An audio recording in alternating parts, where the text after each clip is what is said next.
Hi, I'm Isaac Hayes III, founder and CEO of Fanbase. Fanbase is a free-to-download, free-to-use, next-generation social media platform that allows anyone to have followers and subscribers on the same page. Fanbase was built through investment dollars from equity crowdfunding from the Jobs Act. People just like you helped build Fanbase, and we're looking for more people to help build Fanbase. We are currently raising $17 million in a Regulation A crowdfund on StartEngine.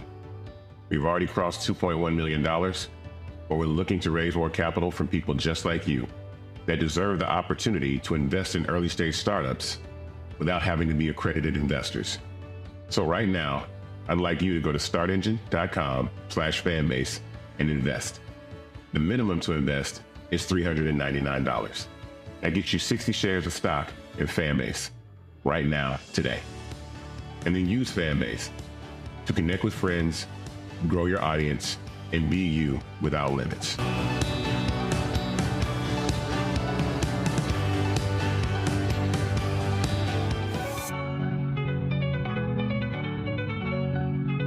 Black Star Network is here. Hold no punches! I'm real revolutionary right now. Support this man, Black Media. He makes sure that our stories are told.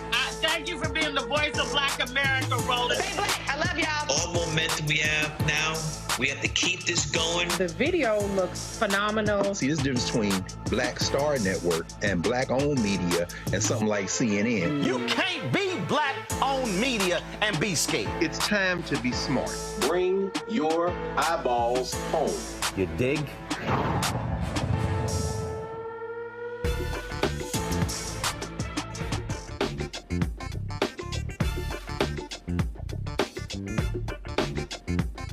Today is Tuesday, December 10th, 2024. Coming up on Roland Martin Unfiltered, streaming live on the Black Star Network. We're live here at the 10th Annual Hope Global Forum. We'll hear from John Hope Bryant, founder of Operation Hope, about this year's conference. We'll also hear from the highest-ranking Black executive at Truist Bank about the importance of African Americans having access to capital, but also access to contracts. Folks, we'll also talk with Monique Worrell. Remember, she is the Black state's attorney who was removed from her position by Governor Ron DeSantis. Well, guess what? She won re-election, and the Black man she beat, he refuses to cooperate in the transition of her taking over. We'll be chatting with her. New Jersey, the latest state to prohibit bans on books in schools and public libraries. Also, more U.S. flights to Haiti are being indefinitely suspended after escalating violence and safety concerns in Haiti's capital. We'll talk to the executive director of the Black Alliance for Just Immigration about that very issue. Also, Nikki Giovanni, the poet and activist, is now an ancestor. She died at the age of 81. It is time to bring the funk on Roland Martin Unfiltered. On the Black Star Network, let's go. He's got it. Whatever the miss, he's on it. Whatever it is, he's got the scoop, the fact, the find. And when it breaks, he's right on time and it's rolling. Best believe he's knowing. Putting it down from sports to news to politics. With entertainment just for kicks, he's rolling. It's on go, roll, roll, y'all. It's Roland Martin, rolling with Roland now. He's funk, he's fresh, he's real, the best, you know he's Roland Martin now.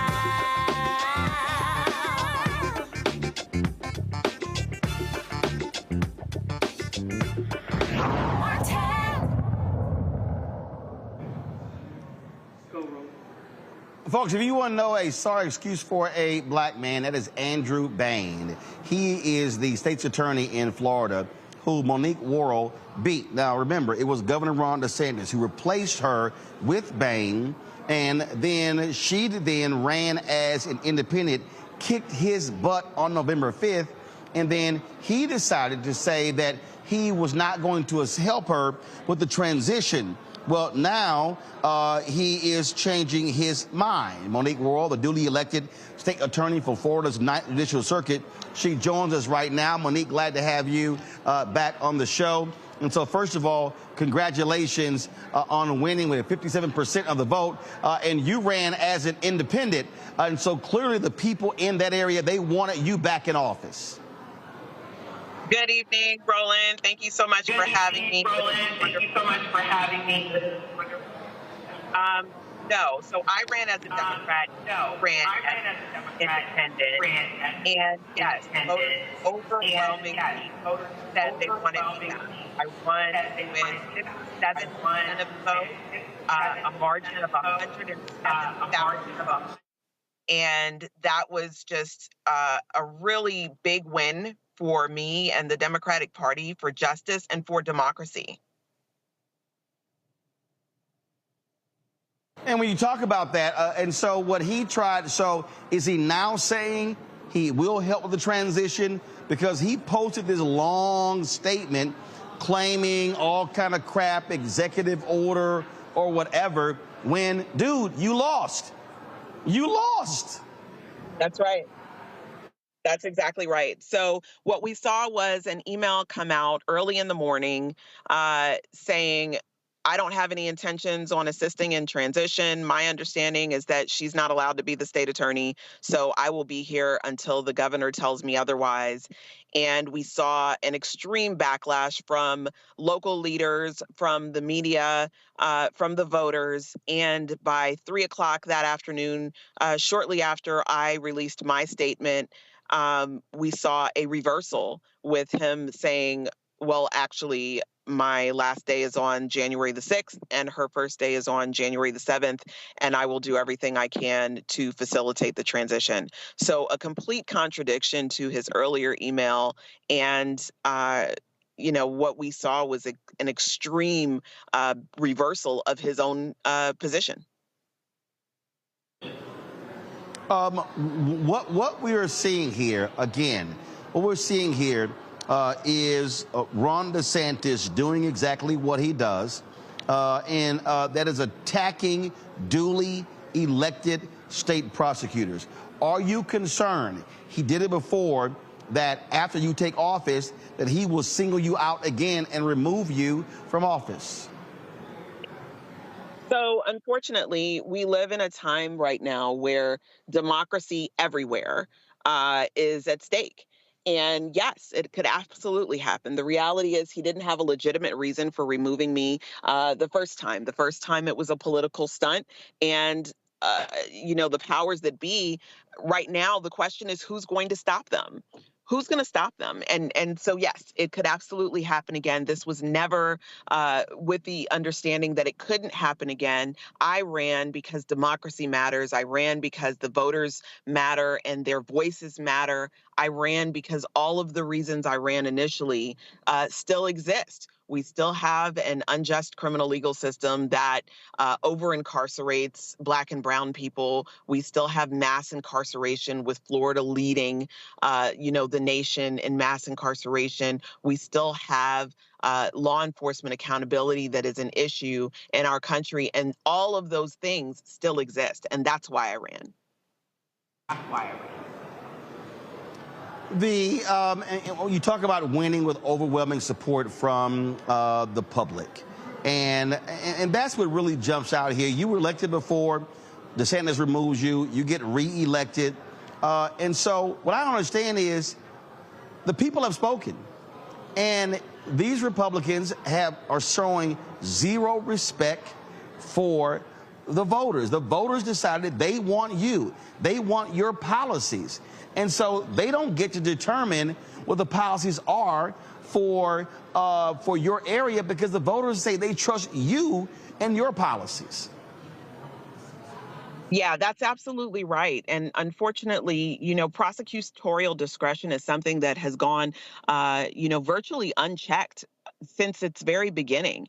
And it wasn't until you had people saying, let's take a look at the history of prosecution in this country. Let's see how we can be more effective and more efficient in how we use prosecution. Let's see if we can use data-proven methods to make our public safer.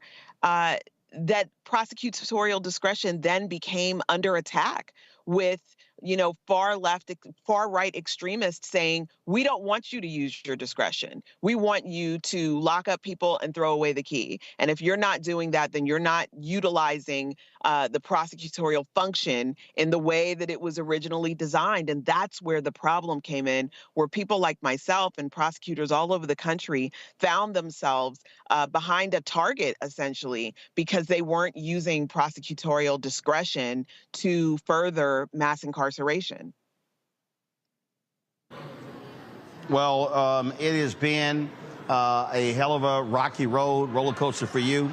Again, they thought they were going to get rid of you. That's not the case. And the voters said, no, we want that sister back. And so we certainly hope that Governor DeSantis and his minions have learned their lesson and are not going to pull any more ridiculous shenanigans like they did beforehand by removing you from office. Well, thank you so much for that. And people just need to pay attention to what's happening in Florida. It's a local race, so not a lot of people are paying attention. But this is the small infringements upon our democracy that end up spreading like a cancer throughout the rest of the country. And if they can take out duly elected officials, then they can continue to do that at a larger level at some of these larger seats. And we saw it happen in Tennessee. We saw it happen here in Florida. And I don't think that this will be the end of it. So people absolutely need to pay attention, and we need to speak up and speak out, even if it's not your local area, because it can be. It's my area today. It can be your area tomorrow. Indeed. Monique Worrell, we certainly appreciate it. Thanks a bunch. Thank you for having me. Folks, going to go to a break. We'll be right back. Roland Martin Unfiltered right here on the Black Star Network. Now streaming on the Black Star Network. I had been trying to get a record deal for a long time. When I finally got signed to the Motown record label in 2003, I was 34, 35 years old.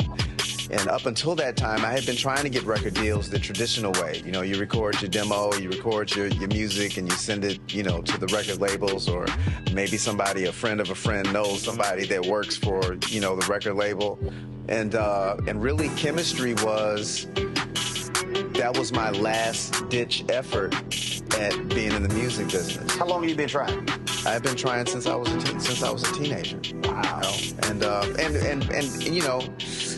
And I'm grateful that it didn't. I'm grateful that it happened when it happened, because I wasn't prepared, as a teenager to embrace all that comes with a career in the music industry.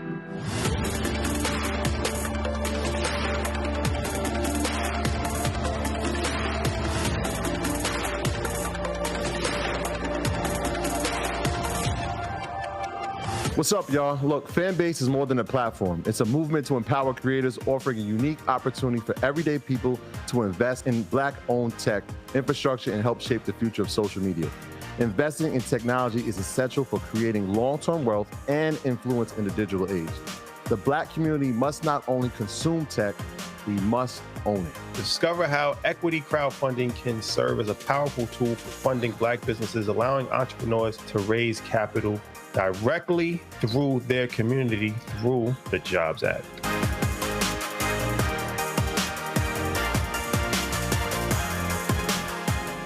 On the next A Balanced Life with me, Dr. Jackie, we're talking about leveling up, or to put it another way, living your very best life. How to take a bold step forward that'll rock your world. Leveling up is different for everybody. I think we fall into this trap, which often gets us stuck because we're looking at someone else's level up journey, what leveling up means to them. For some, it might be a business venture. For some, it might be a relationship situation, but it's different for everybody. It's all a part of A Balanced Life. That's next on Black Star Network. How you doing? My name is Mark Curry, and you're watching Roland Martin Unfiltered. Deep into it, like pasteurized milk without the 2%. We getting deep. You want to turn that shit off? We're doing an interview, motherfucker.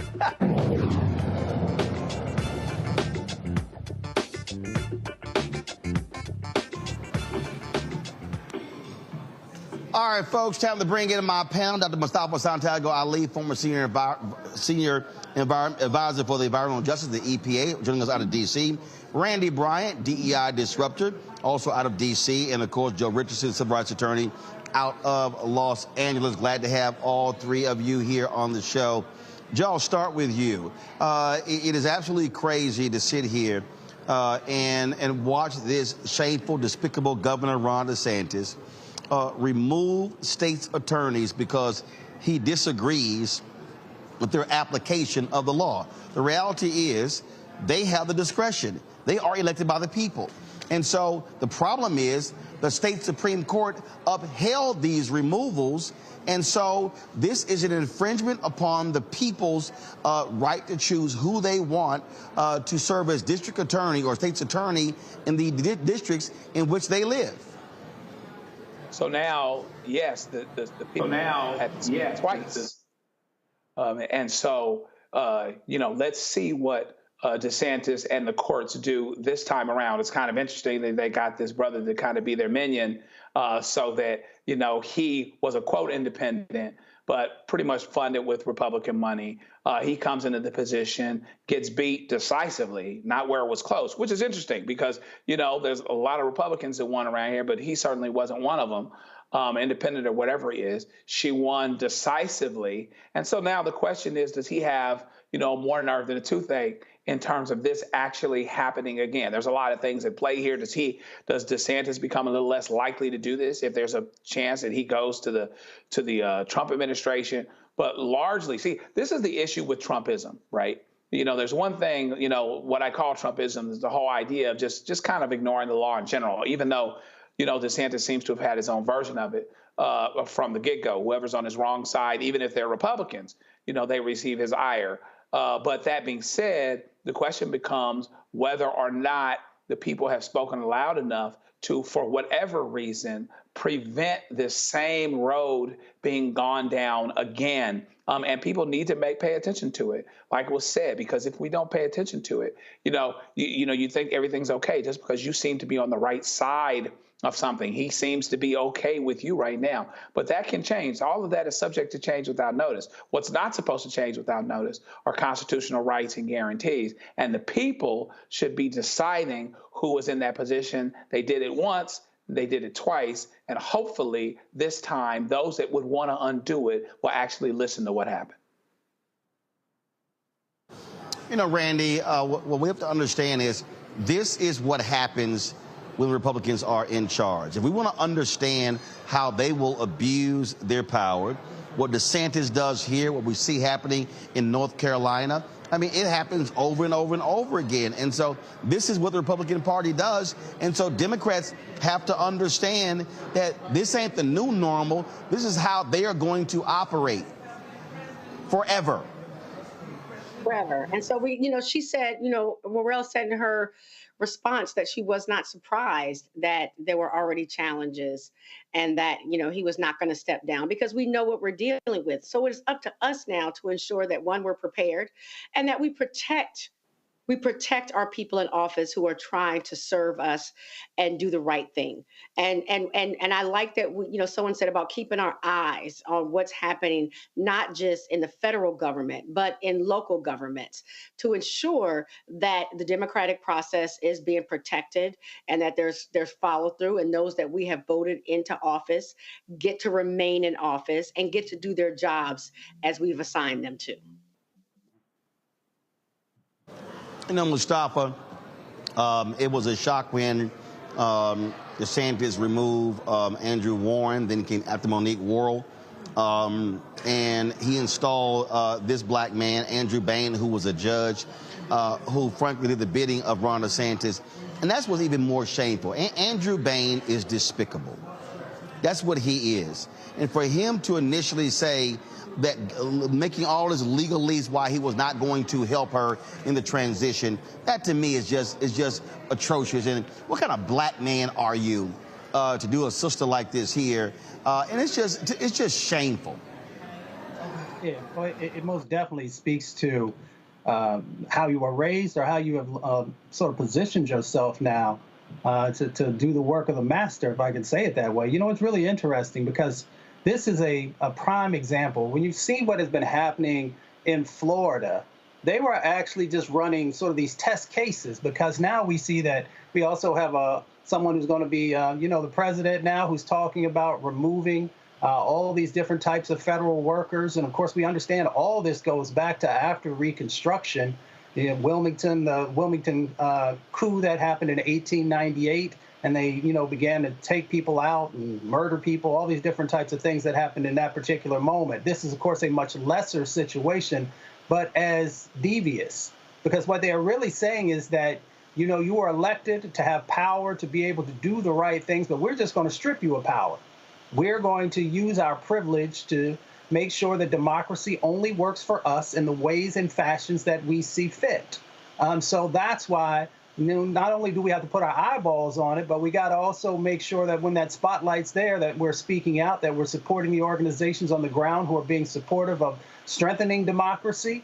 And we also got to make sure that folks inside these state houses understand that, that there is accountability for the actions that you're doing. So we got to make sure from both the local, the county, the state, and the federal level that we're not going to be silent and that we are going to hold you accountable. And if you don't do the right things, we're going to make sure that you no longer hold office. Well, that is certainly the case. And again, I'm glad to see that the voters there chose to send her back, because it was right and just. And this is their way of saying to Ron DeSantis, you don't get to tell us who we want in power. We will determine who is in power. Hold tight 1 second, folks. Got to go to break. We come back more right here on Roland Martin Unfiltered on the Black Star Network, live here at the Global Hope Forums. We're going to, of course, we come back. We'll hear from John Hope Bryan, who's the founder of Operation Hope. And so we'll have that for you. Lots to break down. Don't forget, support the work that we do. Join our Bring the Funk fan club. Your dollars are critically important, folks, when it comes to supporting our show. If you want to support us via Cash App, use the Stripe QR code. It's right there. And don't forget, you can send your check and money order, P.O. Box 57196, Washington, D.C., 20037-0196. PayPal, R. Martin Unfiltered. Venmo is RM Unfiltered. Zelle, Roland at RolandSMartin.com. Roland at RolandMartinUnfiltered.com. We'll be right back.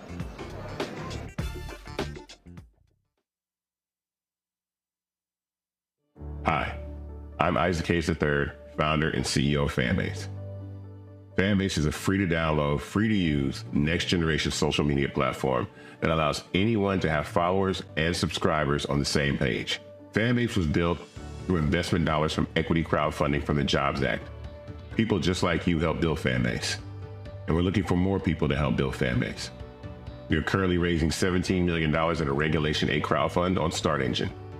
We've already crossed $2.1 million, but we're looking to raise more capital from people just like you that deserve the opportunity to invest in early-stage startups without having to be accredited investors.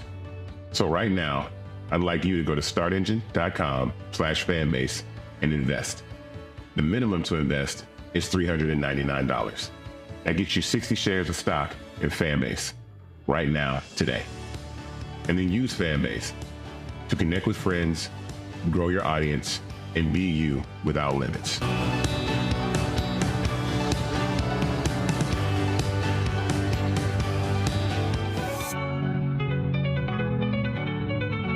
Now streaming on the Black Star Network. I had been trying to get a record deal for a long time. When I finally got signed to the Motown record label in 2003, I was 34, 35 years old. And up until that time, I had been trying to get record deals the traditional way. You record your demo, you record your music, and you send it, to the record labels, or maybe a friend of a friend knows somebody that works for, the record label. And really, chemistry that was my last-ditch effort at being in the music business. How long have you been trying? I've been trying since I was a teenager. Wow. And I'm grateful that it didn't. I'm grateful that it happened when it happened, because I wasn't prepared, as a teenager to embrace all that comes with a career in the music industry.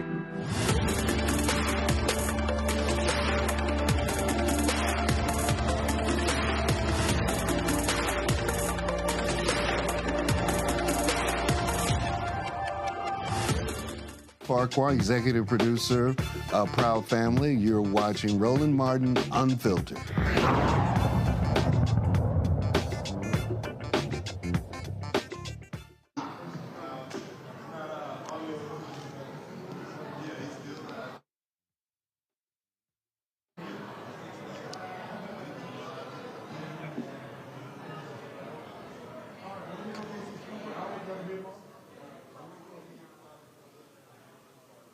All right, folks, we're here at the Operation Hope Global Hope Forums. Of course, this is the 10th anniversary. We're here in Atlanta. And earlier today, I was chatting with Donta Wilson. He is the highest-ranking African-American at Truist Bank about black capital, talking about what's critically important in order to build African-American wealth. Here is our conversation. All right, Les Brown, I see you again here at the 10th Annual Hope Global Forums. How you doing? Man, I'm doing great. I'm cancer-free, debt-free, and drama-free. See, I like all three of those. You know, I tell folk all the time, I said, I can't do drama, I don't do stress. If you got all that, you got to go somewhere else. Without any question. Listen, man, I'm 80 and... Sorry, that's the Les Brown interview, control room. That's not Donta Wilson. That's Les Brown. So, guys, get the Donta Wilson interview queued up. And so, if y'all have it, let us know when you have it. Let's go ahead and play it.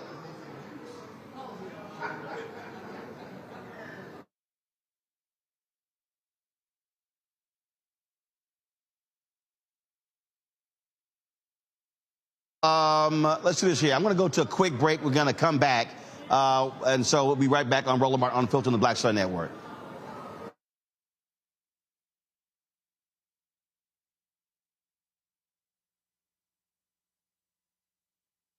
On the next Get Wealthy with me, Deborah Owens, America's Wealth Coach, Dexter Jenkins is a faith-based financial mentor with more than 20 years in the financial services industry. He's passionate about helping families build generational wealth. Even though I'm talking about things like prayer, I'm talking about things about reading the word, I'm talking about things like fellowship, I'm talking to members who are dealing with losing their houses, or I'm talking to members who, because of a lack of the handling their finances, they're working 2 and 3 jobs. And so what I'm finding is that they're not coming to church because they don't have a handle on their finances. We're talking how to get wealthy through faith and our finances on the next Get Wealthy, right here, only on Black Star Network. On the next A Balanced Life with me, Dr. Jackie, we're talking about leveling up, or to put it another way, living your very best life. How to take a bold step forward that'll rock your world. Leveling up is different for everybody. You know, I think we fall into this trap, which often gets us stuck because we're looking at someone else's level up journey, what leveling up means to them.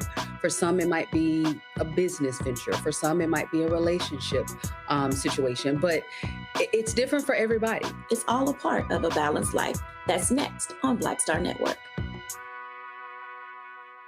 Hatred on the streets, a horrific scene, a white nationalist rally that descended into deadly violence. White people are losing their damn minds. As an angry pro-Trump mob storms the U.S. Capitol, we're about to see the rise of what I call white minority resistance. We have seen white folks in this country who simply cannot tolerate black folks voting. I think what we're seeing is the inevitable result of violent denial. This is part of American history. Every time that people of color have made progress, whether real or symbolic, there has been what Carol Anderson at Emory University calls white rage as a backlash. This is the rise of the Proud Boys and the Boogaloo Boys. America, there's going to be more of this. Here's all the Proud Boys, guys. This country is getting increasingly racist in its behaviors and its attitudes because of the fear of white people. The fear that they're taking our jobs, they're taking our resources, they're taking our women. This is white fear.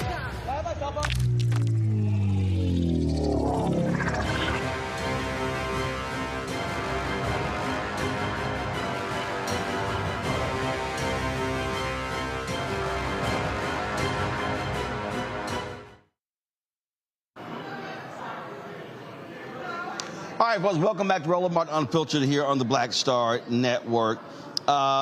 In New Jersey, the governor has signed a law prohibiting the banning of books. Democratic Governor Phil Murphy has signed that particular bill.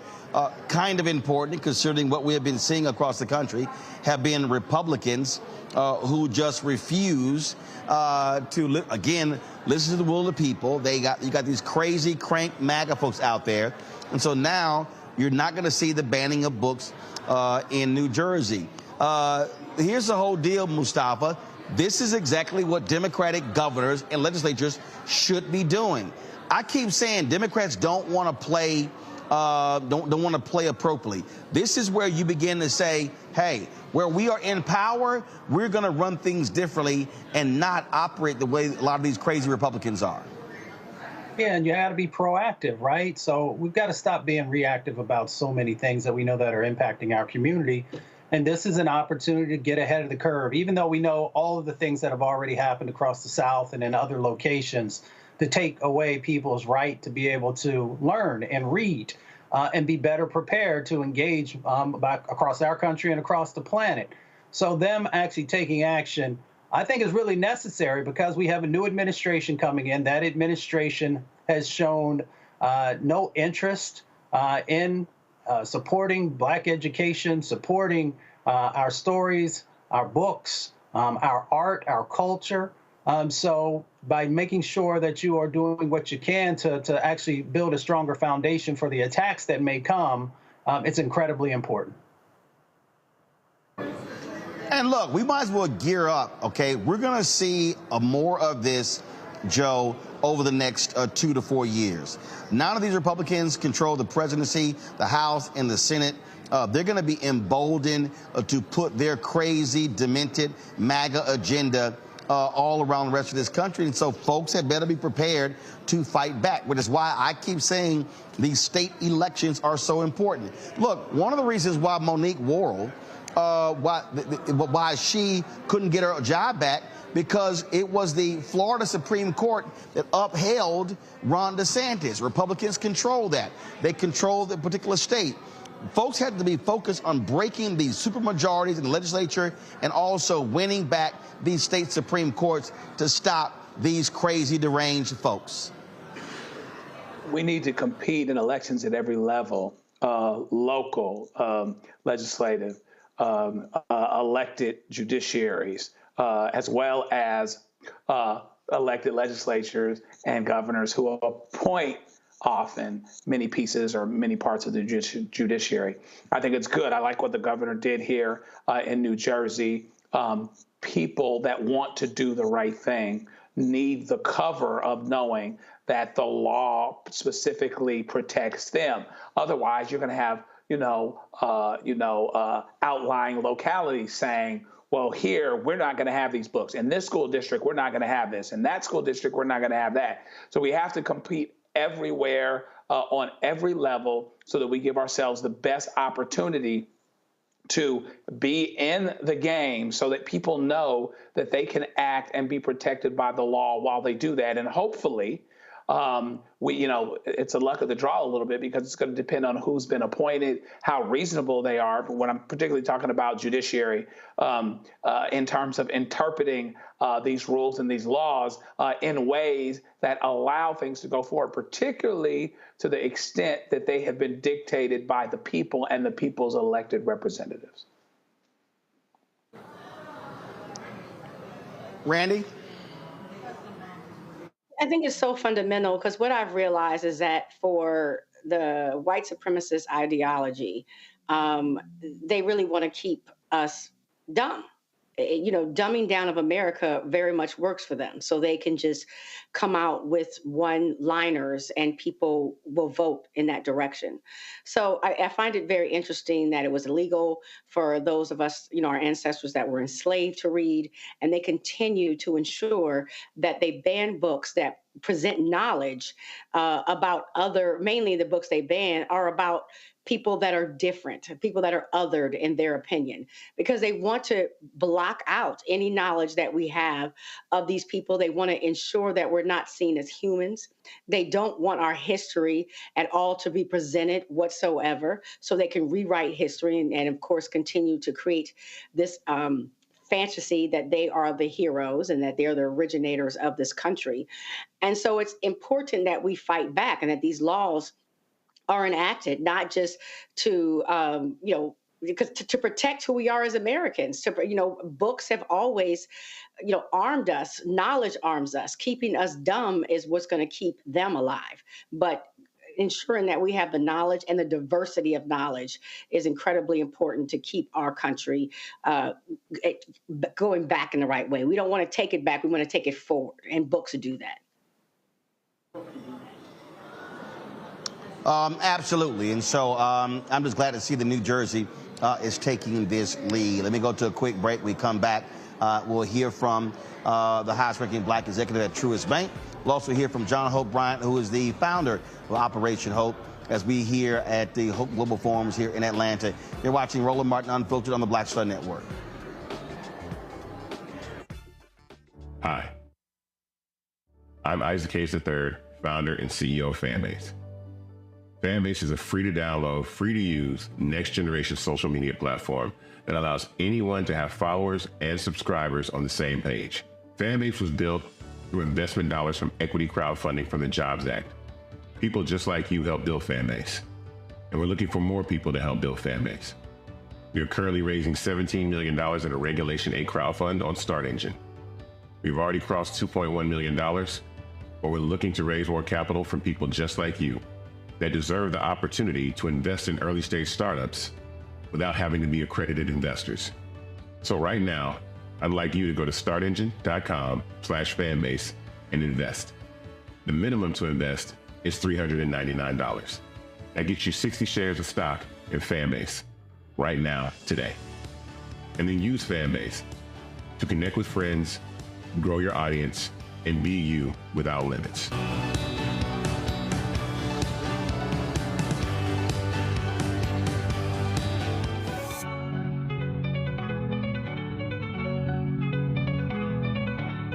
Now streaming on the Black Star Network. I had been trying to get a record deal for a long time. When I finally got signed to the Motown record label in 2003, I was 34, 35 years old. And up until that time, I had been trying to get record deals the traditional way. You record your demo, you record your music, and you send it, to the record labels, or maybe a friend of a friend knows somebody that works for, the record label. And really, chemistry that was my last-ditch effort at being in the music business. How long have you been trying? I've been trying since I was a teenager. Wow. And I'm grateful that it didn't. I'm grateful that it happened when it happened, because I wasn't prepared, as a teenager to embrace all that comes with a career in the music industry.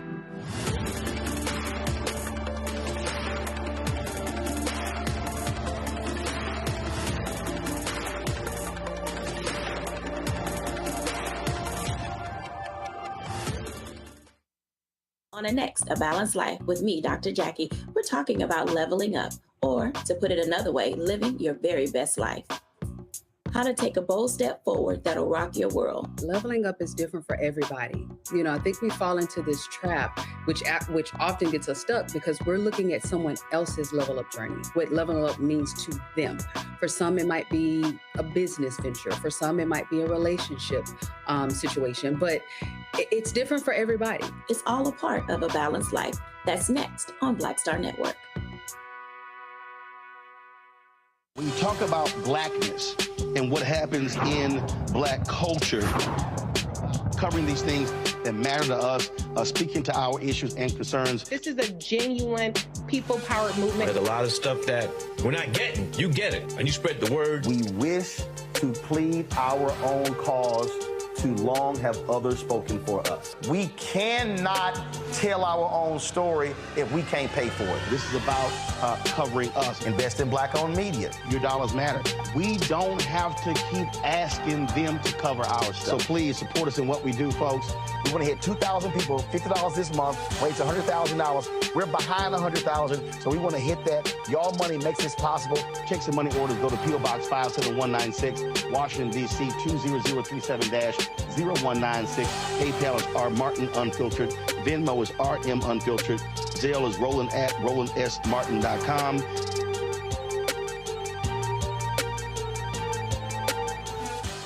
Me, Sherry Shepard, and you know what you're watching, Roland Martin Unfiltered.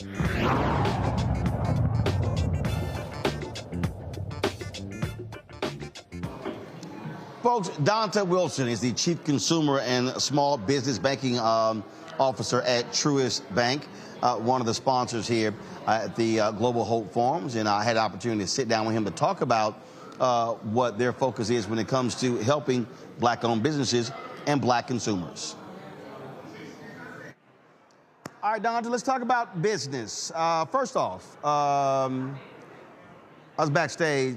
You can chill at the little Kappa sign. So, you know, photographer told me, I was like, a little nice little youth group.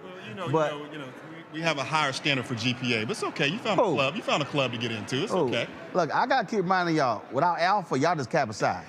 Y'all need our name in your name. I love it. Just remember that. I hear you. Just remember that. I hear you. And the presidents always kiss the ring. But you know, so you got the left hand and the right hand. Which one you want? But Roland, when you went with it, you went with a little bit of crimson on your No, see, cream right let me remind you. These are my high school colors. Jack Yates High School in Houston, crimson and gold. That's Jack Yates High School. Okay, all right, Jack Yates. Yes, right. Jack Yates. Far more distinguished than Kappa Alpha Little Youth Group. All right, let's go. let's talk about business. But I want to talk about small business because 95% of black-owned businesses do $5 million in revenue or less. And one of the things that I keep talking about is that that doesn't change. People talk about access to capital, but also you have to have access to contracts. And so in your position, how are y'all working to get black-owned business building that capacity and going from small to larger and larger? Yeah, it's a really, really good question. I love how you talked about access to not only capacity, but also access to contract. So you got currency, which I consider capacity, and you got contracts, which is the business that you're able to do so that you can grow. So a couple of things. One, the reason why I'm in this business, this isn't a job, this isn't a call, and this is a career. So my family, watching my family not have access to capital, because they didn't have that, they didn't also have access to contracts. I've watched very successful businesses in my community go out of business because they didn't have those two important ingredients. So what we're doing at Truist is that we're committed to inspire and build better lives and better communities. That has to be a tangible thing that's demonstrable. And so we're investing in things like Operation Hope, which we've partnered with them to grow and start 30,000 businesses already, on a track to 1 million with that partnership. We've given over $250 million to CDFIs so that they are able to provide capital. We're partnered with Project Black, which is Aerial Alternative Investments, so that's John Rogers. And so we raised $1 billion because what we saw was that there were some businesses that needed to grow, so that's the small businesses, but then we decided to go ahead and acquire businesses that were already of size, that were not minority, then put minority leadership and minority ownership so you have scale to handle the capacity that's out there for some of these large companies. One important ingredient to that is the education and information, and that goes back to why I'm in this particular business. We just didn't have all the answers, and we didn't have the information. I liken it to when you grew up and you were taking math, and in the back of the book, you had the answer, then you go back and you put all the inputs and ingredients to self-solve. Without having a banker, and specifically a Truist banker, that can share with you with full transparency where to get the capital, where can you actually get the contracts. So we invite you to our client events and make those introductions. You will always be at a disadvantage. And so we pride ourselves on making sure we sit at the center of access, but also the networking opportunity to help people be in a position to get contracts to grow. How are you also examining it internally? And so, for instance, what I often talk about is that inside of companies, professional services, outside law firms, accounting firms, companies, they have events. So I've talked about black caterers, event planners, PR, black-owned media, all those different things. So how are you also examining the millions and billions being spent by the bank and saying, okay, what black-owned businesses are we also investing in and using? Because that to me, again, that goes to the access to contracts.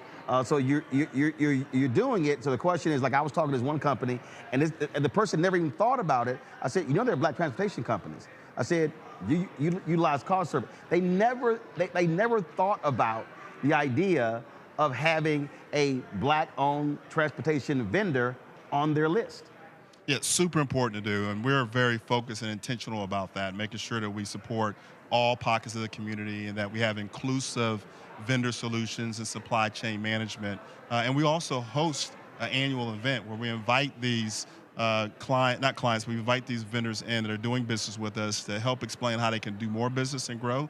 And then we invite those that want to do business with us. So again, we can give them the answers to the equation they're trying to solve. And so we host that. We have a team committed to that. And we're very intentional making sure that we have representation in the vendors that we use. When you look at a community, we add up all the assets and liabilities of a community, that is a bank. So if we invest in every pocket of the community to help them be successful, then the bank is going to be successful. And the way that the economies continue to grow, particularly with diverse businesses continue to grow, you'll be missing out economically if you don't provide solutions to that business, but also help them do business with you so that you can ultimately bank them in the long term. John Rogers, for the longest, they called it supplier diversity. John Rogers said, no, we have to start calling this business diversity. John Hope Bryan's always trying to explain to people what real DEI means. I was talking to Mark Cuban about this. He said the reality is you can do DEI, but I even call it DEI. He said, but you have to be intentional in doing that in terms of how you go out and recruit people. How do you go out and bring more people in? And he says, unfortunately, a lot of folk are really, it's just sort of surface level deal. It's not fully ingrained in their ethos to say, no, we have to have diverse business practices because the demographics are changing. Yeah, we talk about it being ingrained in your ethos.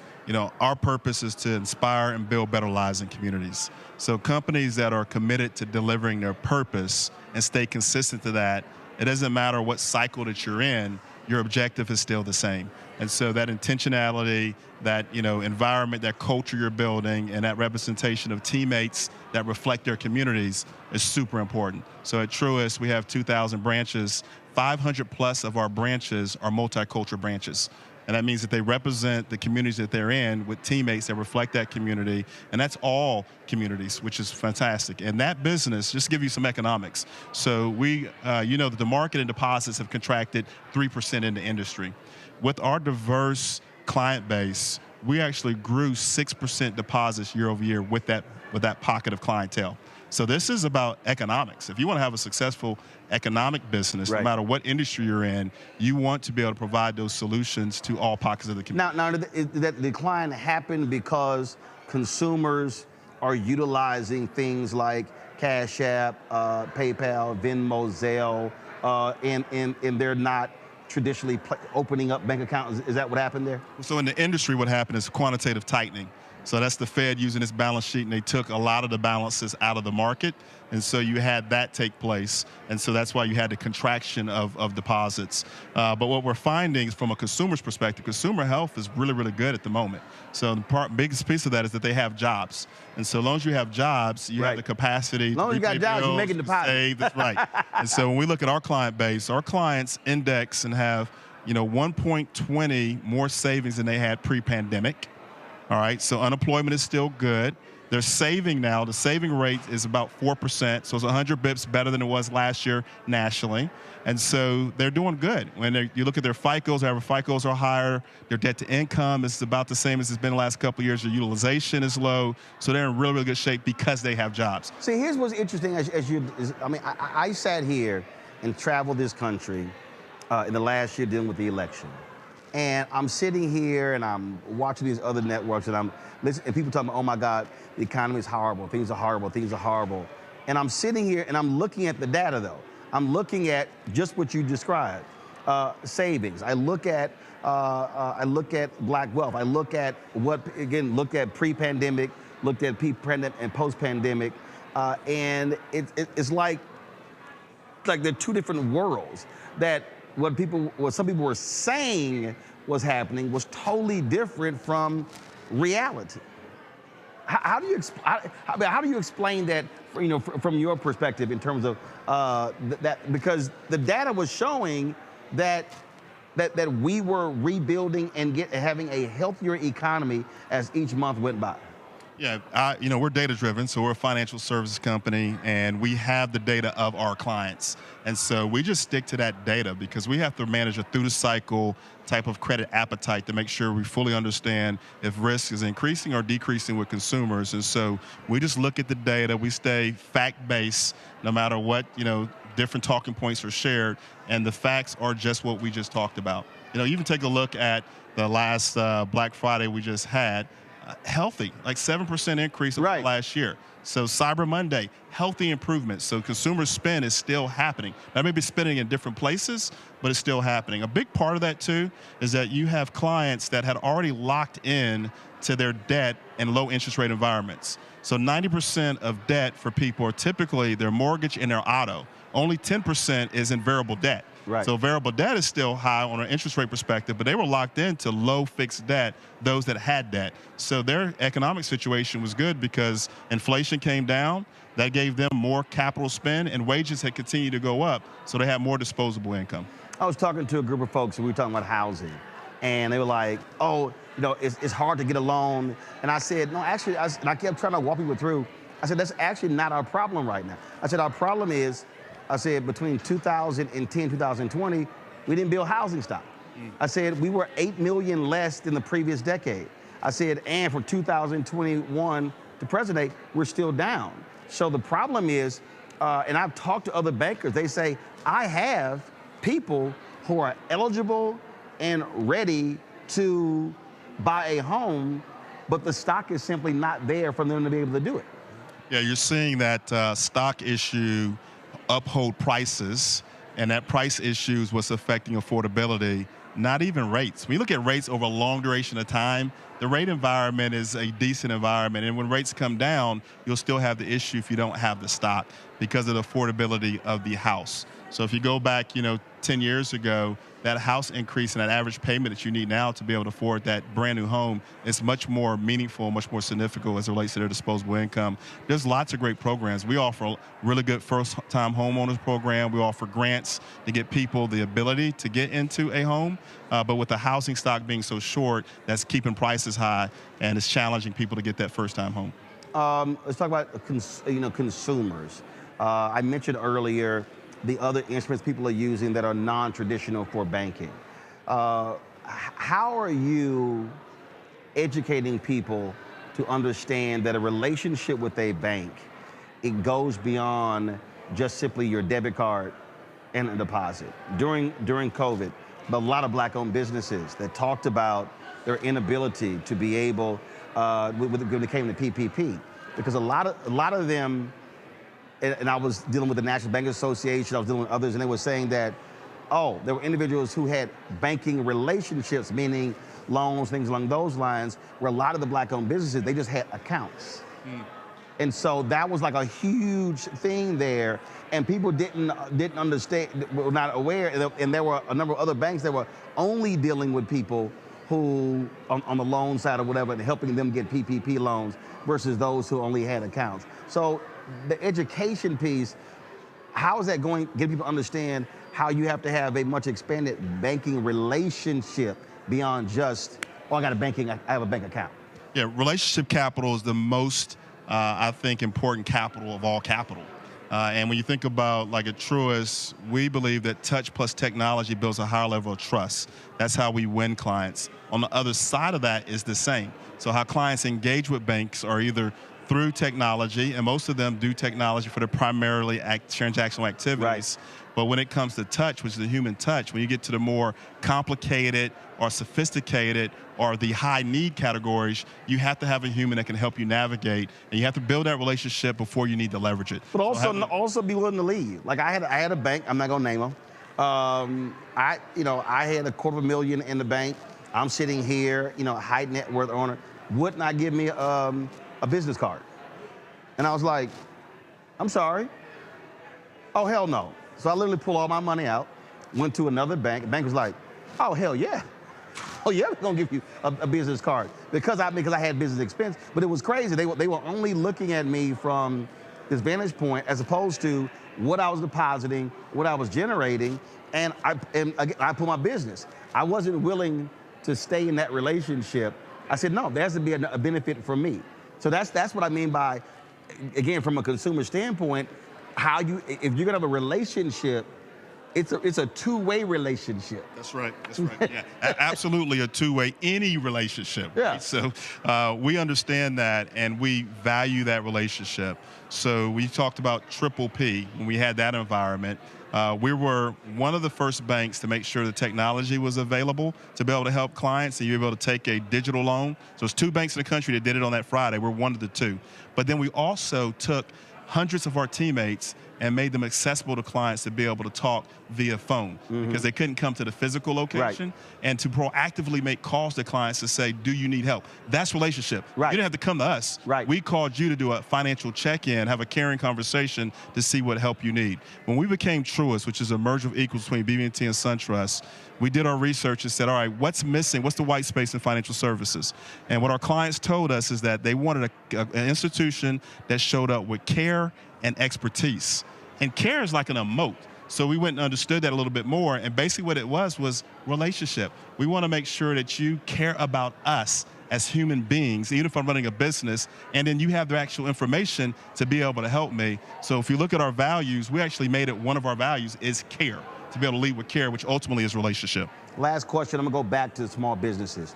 Are you tracking their growth? And what I mean by that is, I sort of, like every organization, I don't care what it is, I'm always saying, what's your annual address? What's your annual report? Like, I hate gatherings, and then you don't come back the next year and say, well, this is what we did, this is how many people, this is how we've grown, this is what has happened. So do you track your small businesses to say, hey, are they growing or are they stagnant? And then if they're not growing to that point, hey, what type of assistance can we step in? Because for Black-owned businesses, that's the biggest issue I have. Are we growing year over year, or are they simply being lifestyle businesses that are just paying our mortgage, paying our car, as opposed to actually building and creating something? Are you tracking that? Absolutely. We tell our team all the time, if it's not tracking, it's not happening, right? So we want to make sure that we know how many businesses we have. We have 1 million small businesses. We track how they're doing on credit performance. We track their revenue growth. We have a scoring model that tracks their individual health. And then we make sure that we just try to get them on a trajectory that's going to help them improve their lives. And so that's why our purpose is to help them build better lives. And we want to make sure that that's an objective qualification that we look at on an annual basis. When you think about a lot of people that have a vision, like a small business owner, say, I want to do this and I have this vision. Vision without execution is hallucination.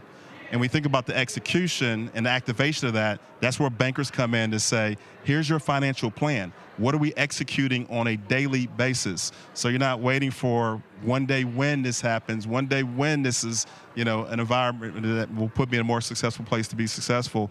We create those one-day WINs every day with the financial plan and say, win this today, change this ratio, improve your FICO. Let's work with Operation Hope to get your credit score up. You know what? Pay this off. And so those plans that we work with businesses to have is a way for us to help them ultimately deliver the outcomes that we track with them.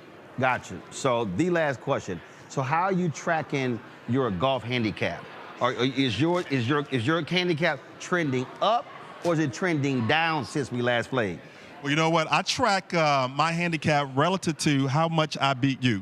Now, we only played one time, Greystone Golf Course in Birmingham, so you're due another beating. So I look forward to it. First of all, let's be real clear. That wasn't a beating. Let's be real clear. And we only played it once, so I now know how the course is laid out.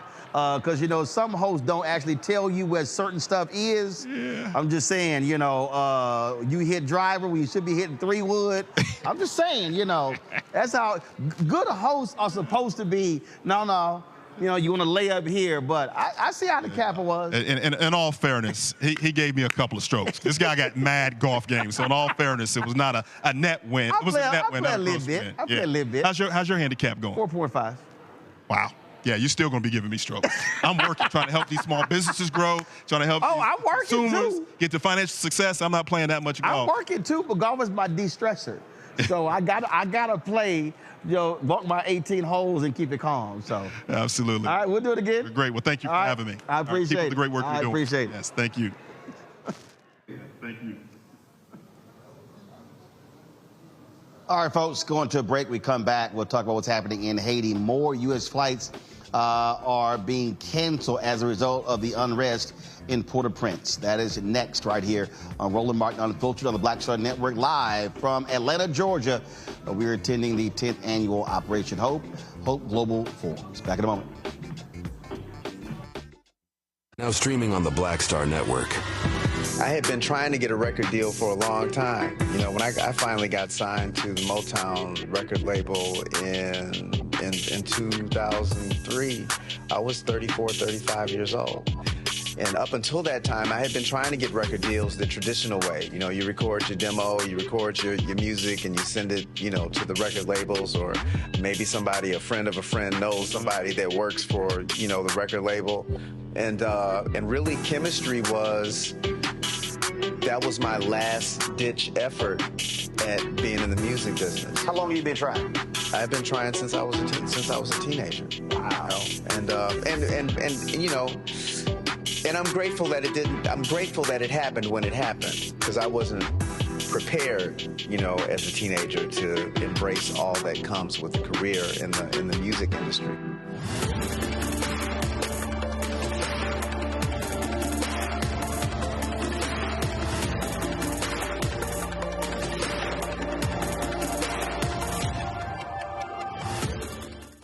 Hi, I'm Isaac Hayes III, founder and CEO of Fanbase. Fanbase is a free-to-download, free-to-use, next-generation social media platform that allows anyone to have followers and subscribers on the same page. Fanbase was built through investment dollars from equity crowdfunding from the Jobs Act. People just like you helped build Fanbase, and we're looking for more people to help build Fanbase. We are currently raising $17 million in a Regulation A crowdfund on StartEngine.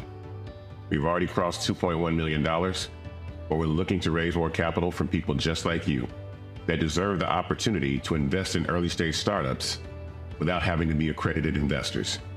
So right now, I'd like you to go to startengine.com/fanbase and invest. The minimum to invest is $399. That gets you 60 shares of stock in Fanbase right now, today. And then use Fanbase to connect with friends, grow your audience, and be you without limits.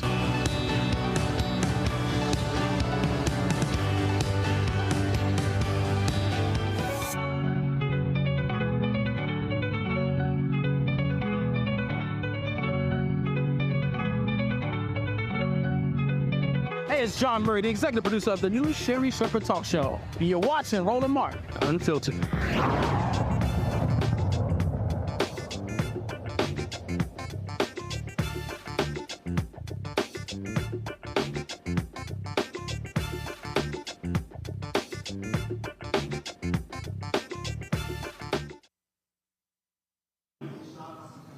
Folks, let's talk about Haiti, where the breakout in violence there continues to have an impact as American airlines are pulling out of direct flights to Port-au-Prince. As a result, the nation has been having tons of turmoil as a result of leadership there after the assassination of the president. And all the back and forth that's been going on there. And so we want to talk about that with Nana Giampi, Executive Director of the Black Alliance for Just Immigration. She joins us right now. Of course, we're going to have, with this new administration, the return where going to be a significant number of Haitian Americans return to Haiti. And again, we're going to continue to have this United States treat Haitians totally different from Cubans. Totally different from Cubans, totally different from Ukrainians, totally different from people who are clearly not being seen or are not Black people, right? And so thank you so much for having me on, Roland. This is a really critical situation that I'm appreciative that you keep this on the radar for folks, understanding that, as Mama Fannie Lou taught us, none of us are free until all of us are free. So whatever's happening in Haiti, we understand that it's just reflective of what is meant for all Black people around the world under white supremacy and racial capitalism. So this decision by American Airlines to stop their daily flights from Miami to Port-au-Prince, again, impacts the ability to be able to get to the country. And so the political unrest there is impacting in so many different ways. And so it's very difficult for Haiti to move forward as long as this unrest continues. Let me be clear that it's not just American Airlines, right? So it started with Spirit Airlines, and it was some of the other airlines. We've got FedEx, like anyone that, or a company that is using planes right now is deciding and making the decision not to have planes go to Haiti, except for the United States when it's deporting Haitians. Suddenly it has it's clear political unrest is not impacting the capacity of the U.S. to deport Haitians, even as it has granted temporary protective status based on the dangers and conditions in Haiti, even as it allows its commercial airlines, whether it's for passengers or for packages, to stop landing in Haiti based upon the harm, the danger, the violence there. And so it keeps people who are Haitian from being able to connect with their folks, keeps people who are in Haiti from being able to come here, those who are able, fortunate enough to have passport and a ticket and capacity based upon U.S. policy to be able to come in. And all of this, when we talk about the political unrest, we have to remember, Roland, that political unrest is partially caused by the United States. There is this effort always, just as you see with what happens here in the United States, with places that are majority African American, when there is an issue, whether it be violence, whether it be drugs, whatever the issue is, there's this tendency to make it seem like Black people are just wild and that they can't govern themselves and that they don't know what they're doing. And we're always the violent ones and the corrupt ones, et cetera. And there's not the tendency to express how this is happening and why this is happening. Right now, Haiti is actually not in Haitian hands, and we can talk about that more, but that is a big cause of the condition that we have right now in Haiti, be it the violence, the political instability, the economic instability. The United States has a big hand in it. Haitians actually do not. Questions from my panel. I'll start with you, Mustafa. Yeah, well, thank you for the information that you've been sharing. I've had the opportunity to be to Haiti a few times. I'm curious, we often have philanthropic organizations, nonprofit organizations, and others who play a small role, sometimes good, sometimes not so good. I'm curious if they're still on the ground, being able to provide some forms of support, and I assume that they're coming either across land bridges or through the oceans. But I'm curious what's happening in that space. I will say this, that what we understand and the partners that we have at Baji, like Grassroots International, they are on the ground themselves and dealing with local entities that are on the ground. And that is where the best work is being done. It is community by community. It is local group by local group. It is neighbor by neighbor who are taking care of folks, trying to keep people safe, trying to make sure that people have food, trying to take care of children, to do some kind of education here on the side, even as the country infrastructure is falling down. There are some outside groups that are assisting. Those who are doing, and when I say outside, some of them are Haitian-led, but they're in the United States or in Canada, right, or other countries. And those, of course, have connections, again, directly to the people in Haiti. And those are the ones that are being the most successful because they understand that they need to connect with folks that are on the ground. And I'm thinking of groups like Haitian Women for Haitian Refugees. I'm thinking of groups like Haiti Action Committee and, of course, Grassroots International that I mentioned and so many others. And then there's those big groups that come in, and think Hurricane Katrina, right? The big groups come in, maybe they help a little bit. But a lot of what they do is collect a lot of money and collect a lot of resources and don't give out as much. And as we saw with Hurricane Katrina, and again, any of these catastrophes that happen in our communities, it is the people that are on the ground. And if you connect with the people on the ground, that's how you're able to be effective. And so some of this is not requiring planes, because you're actually looking at the resources that are already there and figuring out how to best use those resources. But it's going to be harder with these planes not coming in. Randy. Airline outside of Haiti. Is that Sunrise Airline? It's called the local airline in Haiti. I'm wondering, I know they're still flying in between the United States and Haiti. Do you know if they are going to increase the number of flights they're doing just to try to make a difference in the other airlines, all the other airlines stopping air travel to Haiti? I don't know the answer to that question. I will say, just sort of looking at history, you still have to have the resources to make that happen. And some of the places where Haiti, our neighbors, would naturally get those resources. We were talking earlier about the economy and what's happening. In some places, it's booming a little better than others. But a lot of those places that would normally be of support are not necessarily there to be in that critical space.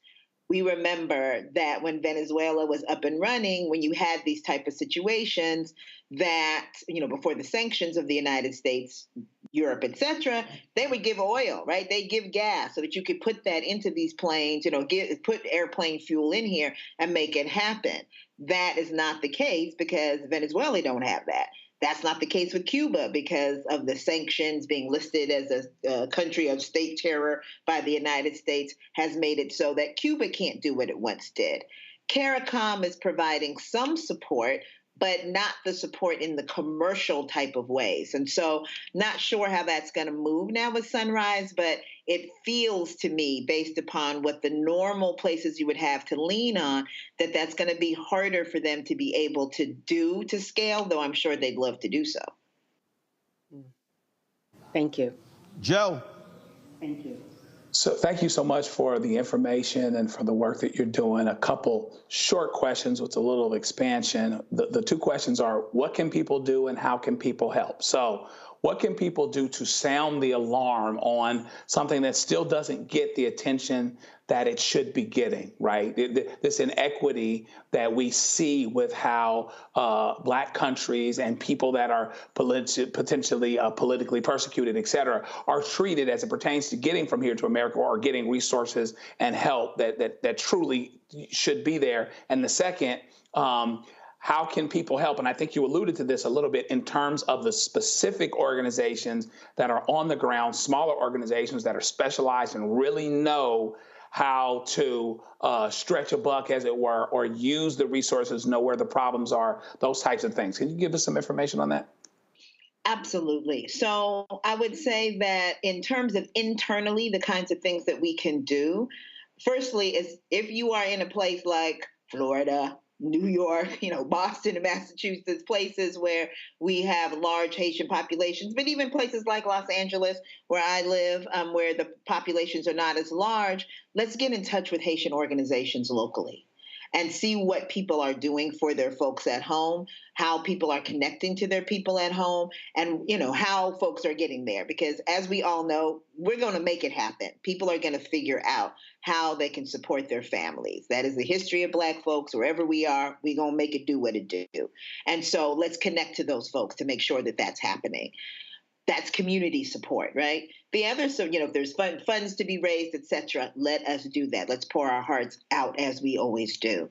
When it comes to governmental support, there's something called the Congressional Black Caucus. And I remember, particularly in the days of Trans-Africa, Randall Robinson, et cetera, when Haiti was really put in the center of a lot of conversations because of folks from CBC, right, and other traditional civil rights organizations, Black organizations that understood the connection to Haiti, the First Republic and the Western Hemisphere, and what it meant to Black people everywhere, during that time period, which is part of why, the success of that Haitian Revolution, we know is part of why Haiti's being punished. Think about how Cuba's being punished for its successful revolution and all that they've done. So imagine what Haiti must have meant at that time and what it means still.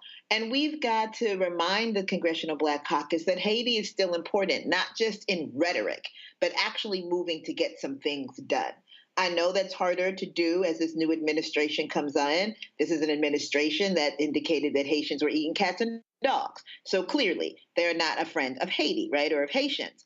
And at the same time, in the words of Sojourner Truth to Frederick Douglass, talking about the end of chattel slavery, when he was a little concerned, she turned to him and said, "Is God dead?"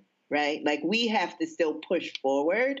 We've got to prepare. We've got to protect. We've got to press forward as we're looking at what's happening in Haiti, what's happening in Sudan, what's happening in the Congo and Cameroon, and so many of our countries in the continent, in the Caribbean, what's happening with Black folks in our communities here. We can't just lay back and decide that all is lost, game over. We have to continue to push and demand from elected officials who have the power to do something, that they do something and that they do a lot.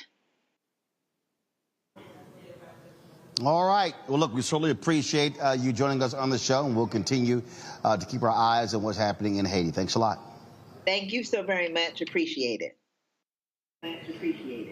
Folks, when we come back on Roland Martin Unfiltered, we'll hear from the founder of Operation Hope, John Hope Bryant, about this year's 10th annual Hope Global Forum. So we'll have that coming up next. Don't forget, support the work that we do. Join Bring the Funk Fan Club. You can give to us via Cash App by using this QR code from Stripe right there on the screen. So you can do that. You can also, of course, send your check and money order, P.O. Box 57196, Washington, D.C., 20037-0196. PayPal, R. Martin Unfiltered. Venmo is RM Unfiltered. Zelle, Roland at RolandSMartin.com. Roland at RolandMartinUnfiltered.com. We'll be right back. What's up, y'all? Look, Fanbase is more than a platform. It's a movement to empower creators, offering a unique opportunity for everyday people to invest in Black-owned tech, infrastructure, and help shape the future of social media. Investing in technology is essential for creating long-term wealth and influence in the digital age.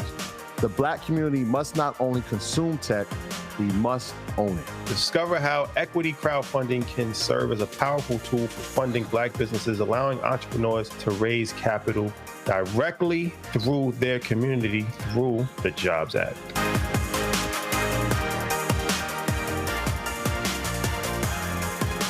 Now streaming on the Black Star Network. I had been trying to get a record deal for a long time. When I finally got signed to the Motown record label in 2003, I was 34, 35 years old. And up until that time, I had been trying to get record deals the traditional way. You record your demo, you record your music, and you send it, to the record labels, or maybe somebody, a friend of a friend, knows somebody that works for, the record label. And really, chemistry that was my last-ditch effort at being in the music business. How long have you been trying? I've been trying since I was a teenager. Wow. And I'm grateful that it didn't. I'm grateful that it happened when it happened, because I wasn't prepared, as a teenager to embrace all that comes with a career in the music industry.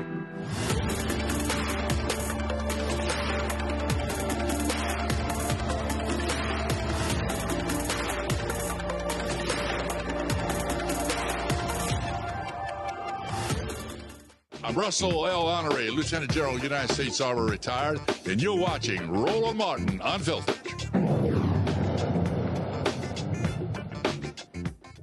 Go, Roland.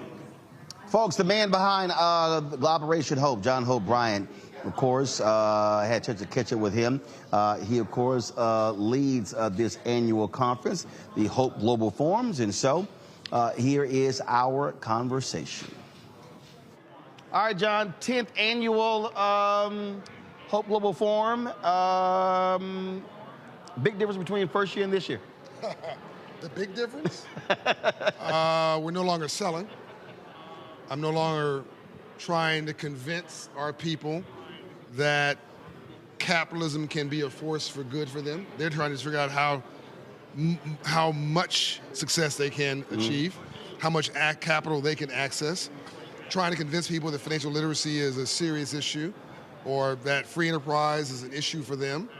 That was a real debate for a long time. And I think it's kept black people back. I think that arguing about is the rock round or is a stone solid or is the water wet is wasted a lot of time. We live in a free enterprise democracy. We live in you want to be harsh, a capitalist democracy. The country is center slightly right because of business. To not understand that, not to appreciate that, to understand that if you want to distribute money like a socialist, you first have to collect it like a capitalist, that you have a payroll, and that without business, you can't do any of this. That's a memo that I'm shocked that most people just miss completely. And I no longer have to have that conversation. Well, the reason I'm not shocked is because if your energy is spent on trying to attain civil rights, voting rights, fair enough, trying to combat police brutality, racism, bias. It's all social. Yeah. It's all social. So for the longest, our black members of Congress, when they went to D.C., they were on the HUD committee. They were on the Social Services Committee. Whereas now what you have is you have a generation, now a second generation, who is saying, no, I don't want to go watch. I don't want a pension. I want to own. Yeah, they're on the banking committee now in Congress, by the way. That's what I'm saying. House and Senate. That's what I'm saying. That now shifts in terms of also House Appropriations Committee. Right. It's a money conversation. Right. So you're 100% right. My second great-grandfather was a freedom fighter. He was in the Civil War. He was a slave, George Young, and Emancipation Proclamation only freed the slaves behind enemy lines. So he went to go fight for freedom even though he didn't have any. So that was social justice. My grandfather was a sharecropper, R.B. Smith. My daddy was a businessman but wasn't financially literate. So he lost everything, even though he worked his entire life. I'm an entrepreneur, obsessed with financial literacy. My grandmother, second great-grandmother, was a slave, had a washboard business in Mississippi. Even though she was a slave, had a boarder. I'm told now she had owned a home with no mortgage on it. That's where I think my free enterprise bones comes from. My grandmother owned a shotgun shack. My mother owned 7 homes. You met Juanita Smith, God rest her soul. I owned 700. So it's a progression. So to go from civil rights to civil rights, I think is also a progression. So and look, Ambassador Young is here, and all these heroes and sheroes. I would not be who I am without what they went through. Mm-hmm. So I don't begrudge the fact that people roll their eyes at me, as you well know, 20 years ago. You took me seriously, but most people. I remember I saw you at the White House, and I said, I'm John O'Brien. You said, I know who you are. But you took me seriously. Most people are like, oh, financial literacy. Oh, here it comes to give it capitalism. They aren't doing that anymore. They're calling me for jobs. They're calling me for contracts. We're the largest black-founded, black male-run and founded, nonprofit, community-based organization in America. Annual budget is $75 million, $4.5 billion invested, 400 employees, payroll of $1.5 million every 2 weeks. In every state in America, 1,500 offices. And now it's a movement. You hear all this noise back here? That's 2,000 people coming out of a main state session. I don't need to be there. Before I had to be in, as you said, I had to be in every session. Now I can come here and calmly talk to you. It's a progression. We still need civil rights, as you well know. Mm-hmm. But I think we need to add on to that civil rights. We need to be bilingual. Two things can be true at the same time. So I think that's the biggest aha. The scale of it now is pretty intense. I think we have a real shot at a real movement now. How do you also hold the companies accountable that want to be in business with you, that want to come here and speak, that also spend billions of dollars on professional services, outside legal firms, accounting firms, catering companies, transportation, spend money on advertising, where you also say, hey, supporting me is great, but also how you make it that you are providing contracts opportunities. I had a conversation with Dante from Truist, and I said, listen, we talk about access to capital. Dante is the highest ranking black man at a big bank on the executive committee running a balance sheet, just so that people know. So I said, Dante Wilson. We talk about access to capital, but for me, having no debt, being profitable, I want access to contracts. Right. And I'm like, and so how do you also ensure that? It's the next iteration. It's the next advancement. First thing was, I got to get our credit score right. I got to get the banks to allow me to go in, if it's a bank, let me inside of your bank. We're the only nonprofit in the history of America allowed to operate inside of a bank branch. It's not like, oh, there's 20 of them. We're in. And so just to be able to get the government to approve that, we've been doing it for a decade now, and now to have results from that. Right. So I had to produce results. Otherwise, it's just charity. Oh, let's give Johnny some money so it goes away. Now, Wells Fargo's talking about 150 locations. B of A's talking about 100 plus locations. We're at 800 locations at Truist. So I think that was it. Then getting in the corporations into their HR department, like Delta Airlines and UPS doing financial coaching. Credibility, results. Now, I think the question becomes, can you guys look at who you give your catering contracts to? Can we look at how you're allocating funds for a range of sub-servicers and subcontractors? Advertising should be on that list. But it shouldn't be emotional. I think it shouldn't be like throwing rocks at these companies. They mean well. Change takes time. But it should be like an objective annual audit of who's doing what where. Right. And there should be a progressive change, that makes sense on people stepping up their commitments over time. I just think it just takes time. But yes, I think that and you've made other observations of not only our conference but others, that PhDs are good, PhDs are better. Like, how do we make sure that the results of these commitments that they're making on stage materialize in people's lives? That also has to be. We call this an annual meeting because I was getting these investment dollars. But if you're a for-profit company and publicly traded, you must have an annual meeting. A nonprofit, they don't do them. I'm the only nonprofit I'm aware of that does an annual meeting where we report out to the public on how we spent the money, where we spent it, what we're spending it on, in full transparency. And then the audience, the shareholders, the public decide whether we made good on that. So I think it's a progression. We are obviously operating in a changing political climate. You think? And there are a lot of people who are scared. A lot of people who are scared what has happened in the last 4 years, the advancement on the federal level, $10 billion in contracts going to black-owned businesses, highest amount ever, investment in HBCUs, things along those lines. And so what do you say to the people who are frustrated, who are angry, who are tired, who want to give up? Rainbows only follow storms. That's not philosophy, that's a scientific fact. You cannot have a rainbow without a storm first. You cannot grow biblical without legitimate suffering. God made us strong. We are resilient. We take Nova vitamins. We've been here before. After Dr. King talked to John F. Kennedy and Johnson, softened them up on affirmative action, then he's assassinated. Nixon codifies it, and then gives the benefits to white women.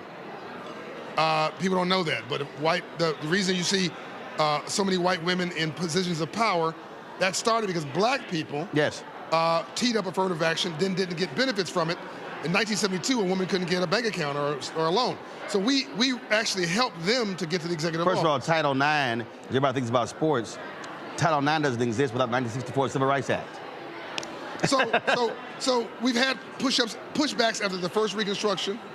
People said too much progress. Lincoln promised the right to vote. Booth said that's a bridge too far. You won't live together in your next speech. Freeman's Bank, which you know about, set up, failed. Frederick Douglass was trying to run that.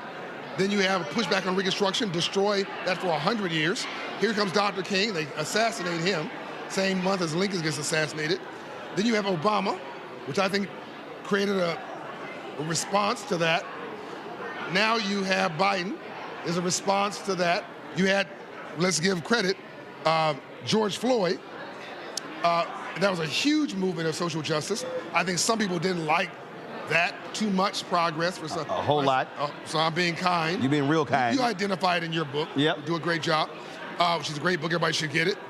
I'm just not surprised. I think that I have a book called Love Leadership. People should get my Financial Literacy for All book, but #1, the country. But 5 books ago, Love Leadership, there's 2 things in the world. There's love and there's fear. And what you don't love, you fear. And then most of our so-called leadership is defined by fear. I think we're in that era again, but we are going to get through this. First of all, we're a democracy. This is not Russia. This is not China. One person just can't say this is the way it's going to be. You have midterm elections. So yes, there's going to be some pain, real pain. But he said, the president-elect, I'm going to fix it. Hold him to it. He said, you're going to do better under him. Hold him to it. Look, this was a transactional economic election. First time I've seen it since the Civil War. People voted, they put their morals, their values, their aside, they voted their economic interests. Black men thought their pocketbooks were going to be enhanced. Let's see what happens. Latino men, white women, it goes on and on and on. Hold them to it. Economically, election's over. One group lost, one group won. The president-elect has said that he's going to make you better off financially. I'm not going to deal with the moral issues, the ethical issues, the stuff I can't get with that he said and he's done. But economically, if he wins, we win. If he fails, we fail. Let's wish him well, economically. Go on about your business. The dog is called the ice cream truck. They got everything. They got every level of government. Mm-hmm. Let them go about their business. Economically wish them well. And if you can benefit by getting contracts and opportunities as they show us what they're going to do, fantastic. And of course, there'll be an audit a year or 2 in of how well they've done. Right. I don't take this emotional. This is either you're going to do it or you're not going to do it. You're going to succeed or you're going to fail. Earlier you mentioned affirmative action. You have been very aggressive on the issue of DEI. And by the way, before you go that, I have gotten a note already, this does give me some hope, from the Secretary of the Treasury elect, who I do like and who I do trust. I keep getting lucky with these secretaries of the Treasury. I've gotten a note from others, I won't mention the names, but 3 or 4 other people who I respect who got pending appointments. And I know they're decent people, and they've told me they want to lean in on issues that are important to me. So that gives me some encouragement that there is some opportunity at the cabinet level. Now to your question. You've been very aggressive on the DEI issue.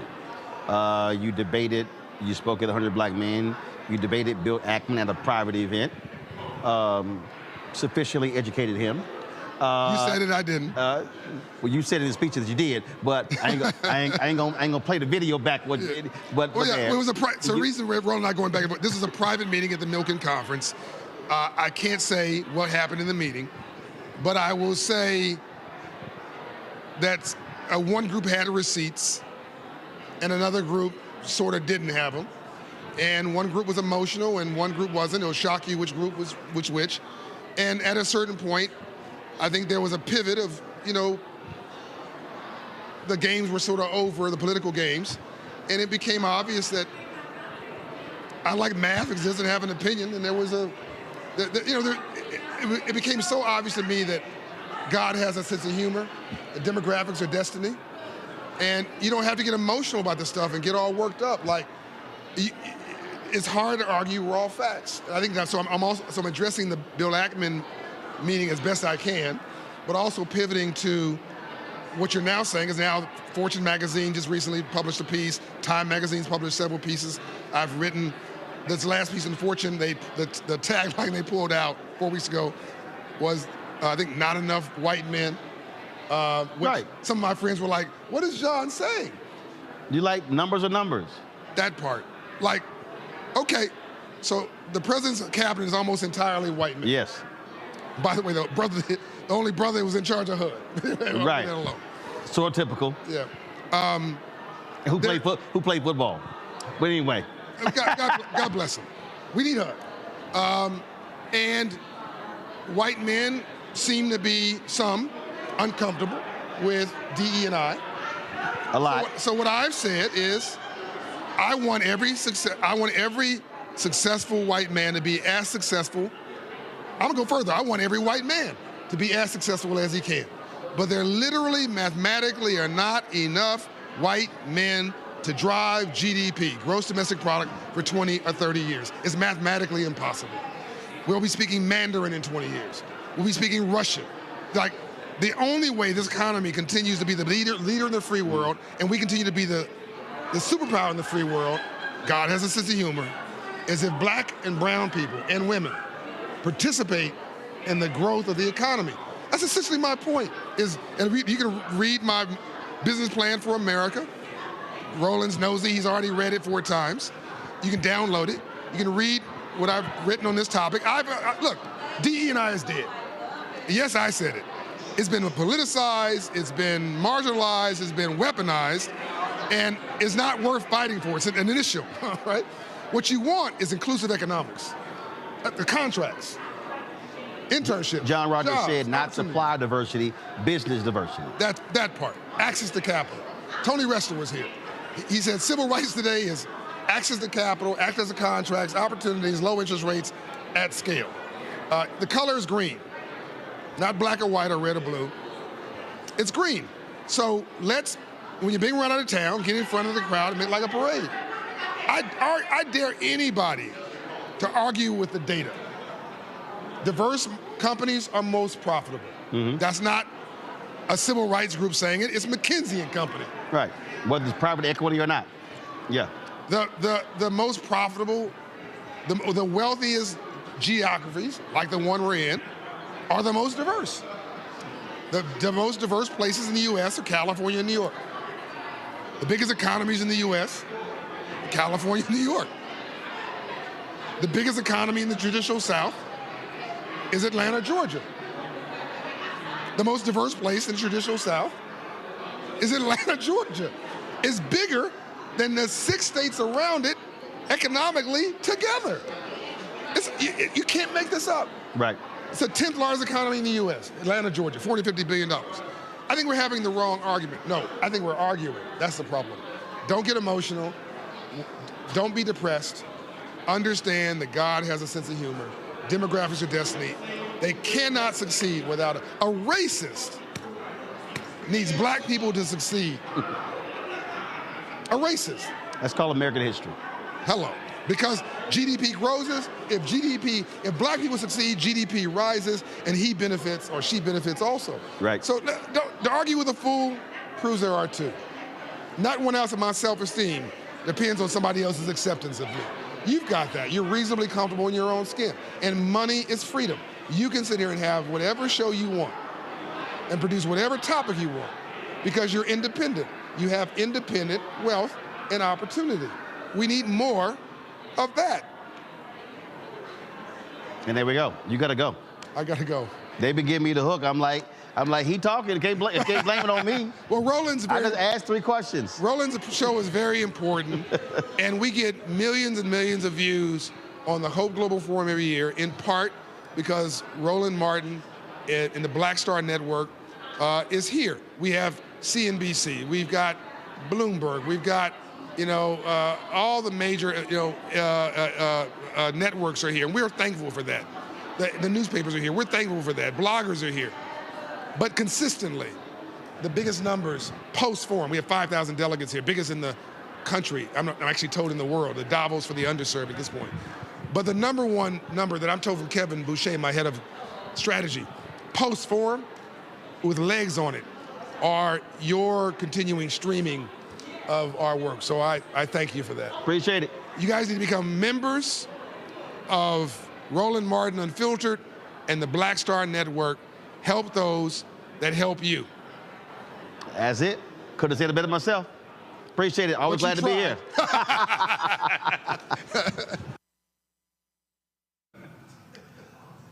All right, folks, we'll take a quick break and we'll come back to remember Nikki Giovanni. You're watching Roland Martin Unfiltered on the Black Star Network. Now streaming on the Black Star Network.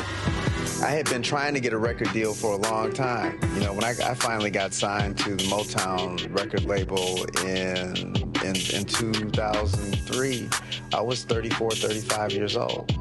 And up until that time, I had been trying to get record deals the traditional way. You know, you record your demo, you record your music, and you send it, you know, to the record labels, or maybe somebody, a friend of a friend, knows somebody that works for, you know, the record label. And really, chemistry that was my last-ditch effort at being in the music business. How long have you been trying? I've been trying since I was a teenager. Wow. You know? And you know. And I'm grateful that it didn't. I'm grateful that it happened when it happened, because I wasn't prepared, you know, as a teenager to embrace all that comes with a career in the music industry.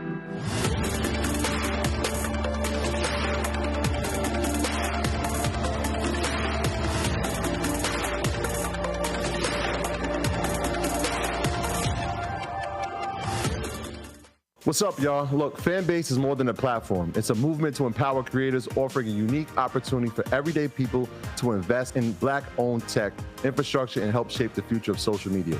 Investing in technology is essential for creating long-term wealth and influence in the digital age. The Black community must not only consume tech, we must own it. Discover how equity crowdfunding can serve as a powerful tool for funding Black businesses, allowing entrepreneurs to raise capital directly through their community through the Jobs Act.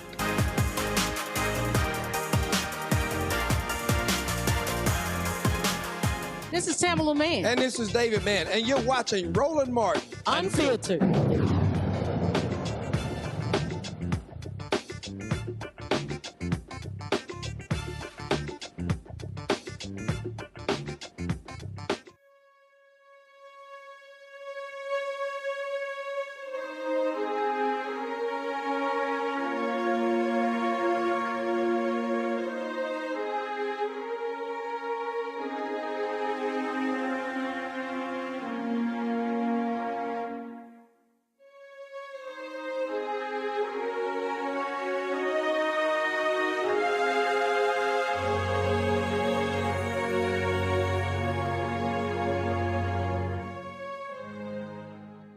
Folks, renowned poet and Black arts movement icon Nikki Giovanni has died. Last night, we got the news that she passed away, surrounded by her family and her wife at the age of 81 years old, following a third cancer diagnosis, this time lung cancer. Nikki Giovanni was known for her powerful writing and speaking on the intersections of love, politics, and race. Her first poetry collection, Black Feeling, Black Talk, was published in 1968. It marked her emergence as a significant voice in the Black arts movement. She graduated from Fisk University, revitalizing the Student Nonviolent Coordinating Committee during her time there. She also continued to create until her final days with her last poetry book, The Last Book, set to be released next year. Nikki Giovanni, of course, just a critical figure, and not just when it came to poetry, also television. If you actually go to YouTube and look at some of those videos of a television show, a PBS local public broadcasting station show she did in the 1970s, featured some fascinating interviews with many Black luminaries, including James Baldwin, the Dells, Stokely Carmichael, and so many others. Many of us knew her for her huge smile, her laugh, but also her fierce view on issues of race and class and gender and politics.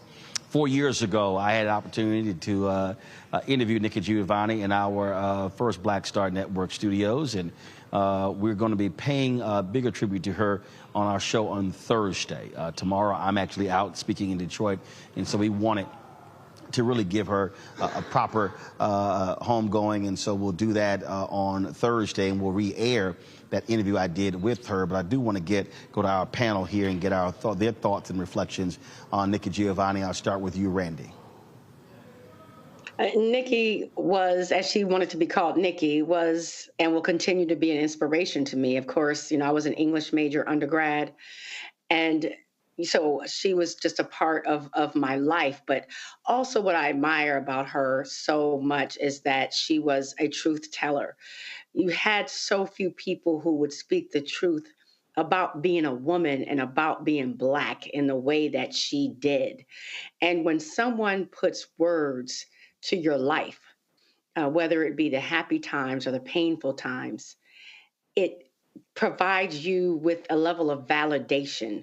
It lightens your load in some ways. So, I took her passing personally because she is one of my heroes. She will greatly be missed, but we know that her words will live on.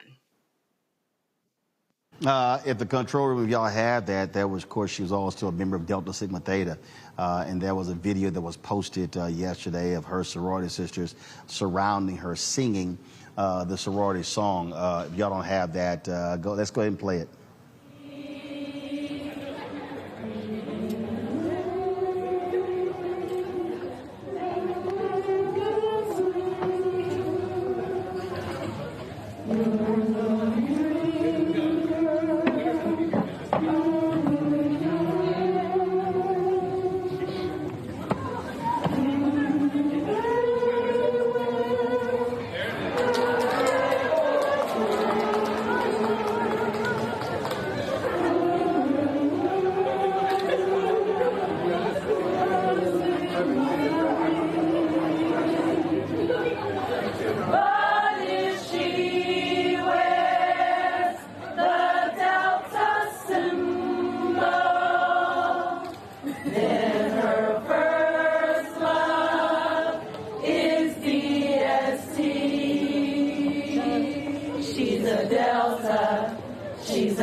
Mustafa, your thoughts, Nikki Giovanni.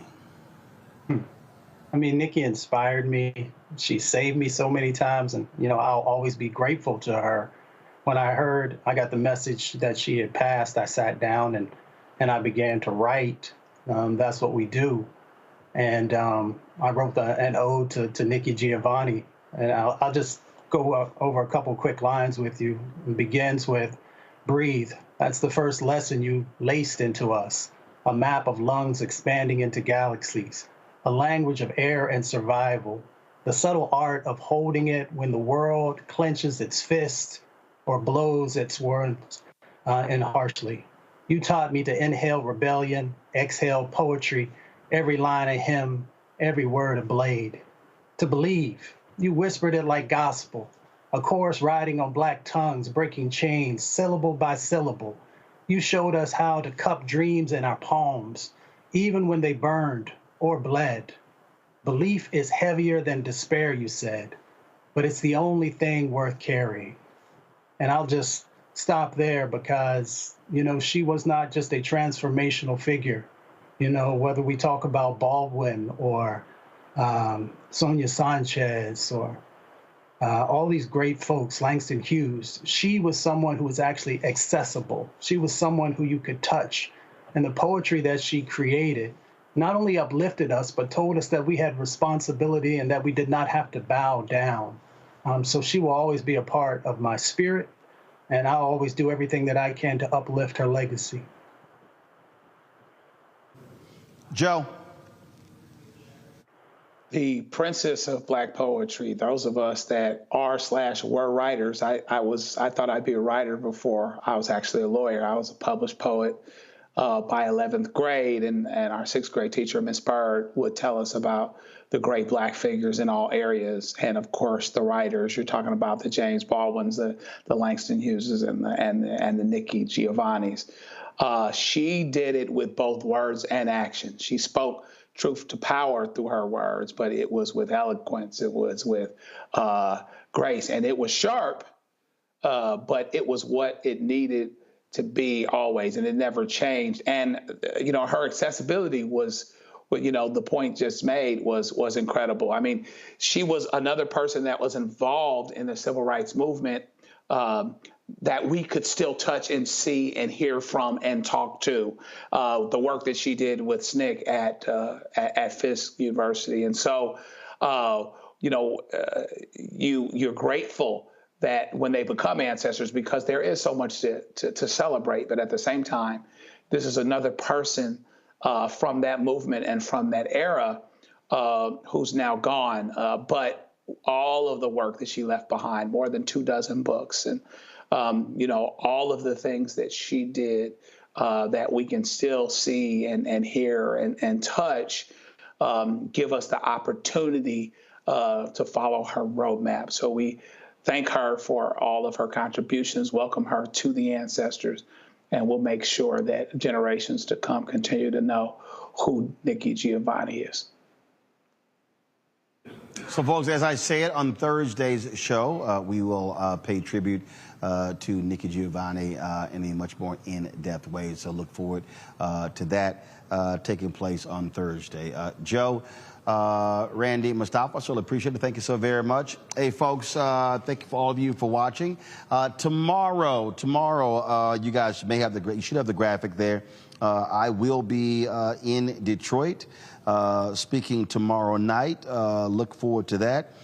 It is the Community Empowerment Speaker Series, Telling Our Story, with Bishop Horace Sheffield. If you're in Detroit, doors open at 5:30. We'll be at the Bridge Center Library, 9928 Grand River Avenue in Detroit. Again, the Bridge Center Library. It's going to be 9928 Grand River Avenue.